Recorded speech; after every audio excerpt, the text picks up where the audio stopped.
ছাত্র জনতার আন্দোলনের মুখে শেখ হাসিনা সরকারের পতনের পর স্পিকার পদ থেকে পদত্যাগ করেছিলেন ডক্টর শিরীন শারমিন চৌধুরী। এর পরপরই আত্মগোপনে থাকা এই প্রভাবশালী নেত্রীকে নিয়ে সামাজিক যোগাযোগ মাধ্যমে ছড়িয়েছিল নানা গুজব, কিন্তু শেষ পর্যন্ত ডিবির বিশেষ দলের হাতে ধরা পড়লেন তিনি। বিস্তারিত জানাচ্ছেন তৌফিকুল আশিক।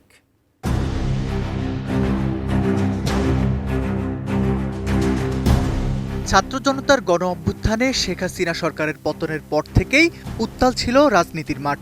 রাজনৈতিক এই পট পরিবর্তনের পর পতিত আওয়ামী লীগ সরকারের অনেক শীর্ষ নেতৃবৃন্দ ও কর্মকর্তা দেশ ছেড়ে পালালেও কারো কারো অবস্থান নিয়েছিল ধোঁয়াশা। সেই তালিকার সবচাইতে আলোচিত নামগুলোর একটি তৎকালীন স্পিকার ডক্টর শিরীন শারমিন চৌধুরী। ২৪-এর ৫ আগস্ট দুপুরে সংসদ ভবন এলাকায় নিজের সরকারি বাসভবন থেকে বেরিয়ে যান সাবেক স্পিকার শিরীন শারমিন চৌধুরী। সঙ্গে ছিলেন স্বামী ও কনিষ্ঠ সন্তান। সংসদ সচিবালয়ের পরিবহন পুল থেকে গাড়ি পাঠানো হলেও ওই গাড়ি ব্যবহার না করে তিনি কোথায় যান তা কেউই জানতে পারেননি।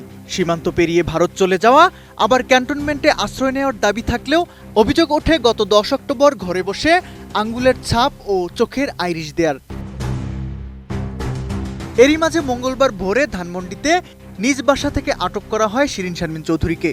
ঢাকা মহানগর গোয়েন্দা পুলিশের একটি বিশেষ দল এই অভিযান পরিচালনা করে। এরপর ডিবির হেফাজতে নেওয়া হয় সাবেক স্পিকার ডক্টর শিরীন শারমিন চৌধুরীকে। নতুন বাংলাদেশ গড়তে এলো জুলফিকার স্টিল। জুলফিকার স্টিল।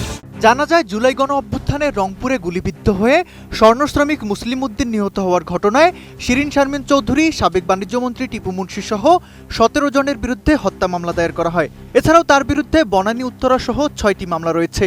ডিএমপির অতিরিক্ত কমিশনার শফিকুল ইসলাম জানিয়েছেন, ডক্টর শিরীন শারমিনের বিরুদ্ধে উত্তরা ও বনানী থানায় ২টি মামলা রয়েছে। একটিতে গ্রেপ্তার দেখানো হবে। এখন পর্যন্ত রিমান্ড চাওয়া হবে কিনা সিদ্ধান্ত হয়নি। তাকে দুপুরে আদালতে তোলা হবে। ২০১৩ সালের ৩০ এপ্রিল দেশের প্রথম নারী স্পিকার হিসেবে দায়িত্ব গ্রহণ করেছিলেন ডক্টর শিরীন শারমিন চৌধুরী। এরপর টানা ১ দশকেরও বেশি সময় তিনি এই গুরুত্বপূর্ণ পদে আসীন ছিলেন। আওয়ামী লীগের টানা ৩ মেয়াদের শাসনের অন্যতম সাক্ষী হয়েছিলেন এই নারী সংসদ সদস্য। রংপুর ৬ আসন থেকে বারবার নির্বাচিত হওয়া এই নেত্রী ছিলেন দলটির নীতি নির্ধারণী পর্যায়ের গুরুত্বপূর্ণ ব্যক্তি।